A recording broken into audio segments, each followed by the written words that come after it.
Hello, ladies and gentlemen. It's your new friend Sean over at Reverb.com. We are friends now, and today I'm going to show you the ins and the outs, the how and the why to reamping electric guitars. So join me. So the little rig I'm working with today is pretty much a ideal guitar overdub situation. I have a Universal Audio Apollo Twin, which is doing the capture and playback. It's also my output to a reamp. So I'm going to record the electric guitar direct first and then reamp it afterwards to try and get the tones that I'm looking for. As well, I've just got a small pedal board over here to where if we want to audition effects after the fact, we can do so and use as much or as little as we want. The reamp is a Radial product. It's called the X-Amp Reamp. Very, very straightforward box. What these do is they're going to take a line level signal from your recorder or DAW, converter interface, whatever you want to call it, and is going to convert that line level signal to instrument level sensitivity and impedance. So you might be asking yourself, why? Why are we reamping anything at all? So if I wanted to lay down a guitar track at 2 o'clock in the morning, I'm not going to be able to turn up my amp and do it that way because I would peel the paint off the walls, wake up the neighbors, and nobody would be happy. So I'm going to instead record direct at night. We'll pretend it's nighttime in here. And then, the next morning I might wake up and reamp what I'd done to an amplifier and record it like I had just done it in the first place. As well, it could be a way to just audition and use effects after the fact. I could record dry and then decide later if this part might want to tremolo, this part might want to be swimming in reverb, maybe I want to gain up for the last chorus and have a bigger distortion. So again, reamping allows us to do that without making that decision in the first place. A mix engineer might use a reamp for mixing a band that maybe did their basic tracking at home, took a direct bass or electric guitar track, and now you can reamp that dry track to an amplifier and decide about tone later. It works out great for layering and stacking guitars as well. If you can take a direct feed when you're recording at home, I encourage you. So what I'm going to do now is grab my trusty Wilshire. I'm going to grab my headphones so I can monitor the track. I'm going to be playing over a track that I have mostly recorded already. And I have my guitar DI track in Pro Tools record armed, but I'm not listening to it in Pro Tools. Again, I have the feed that's coming from the Apollo console. That's what I want to listen to. So I've got my track in Pro Tools muted.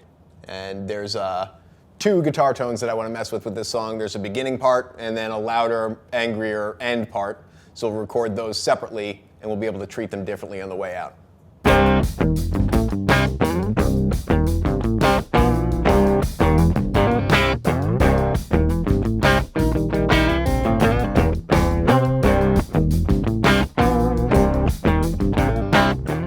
So that is guitar track the first. Now I'm going to do the dirtier part at the end of the song here. So again, I'm just going to record arm my next DI track that I've already got set up. Monitor out my stereo outputs for now. And we'll go to this part of the song.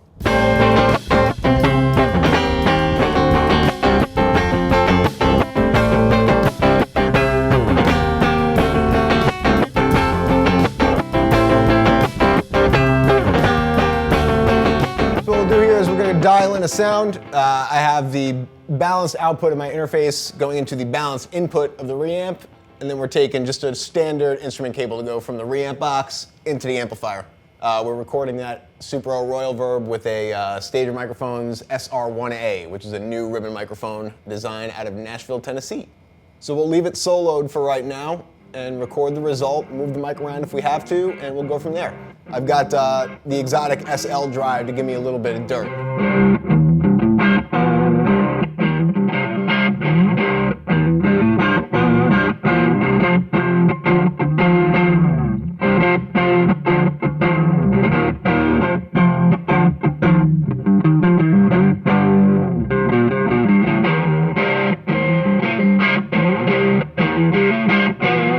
So the way I've got the microphone positioned is just about a foot and change away from the center of the cone.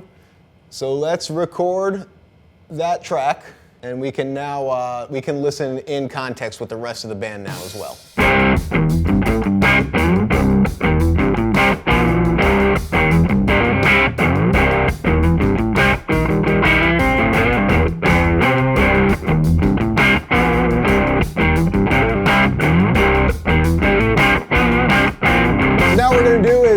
recorded that second direct track that we're gonna use for the end of the song. We're gonna use this 2-Rock Cardiff over here and get it a little bit hairier. All right, so I got everything moved over to my other amp. The signal path is exactly the same. I'm gonna involve a couple more pedals this time. I'm gonna use the more Re-Echo Pro, this levitation reverb for even more ridiculous reverb tail. And again, we're using the SL drive for a little dirt.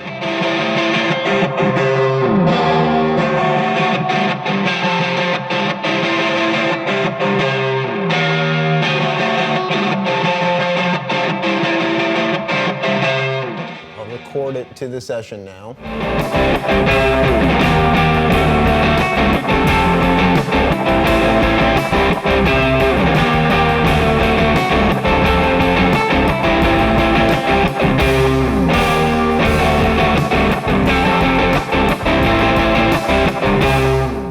So that's it for today with reamping guitar. You can find all these wacky gadgets and tons more in the world of home and professional recording on Reverb.com.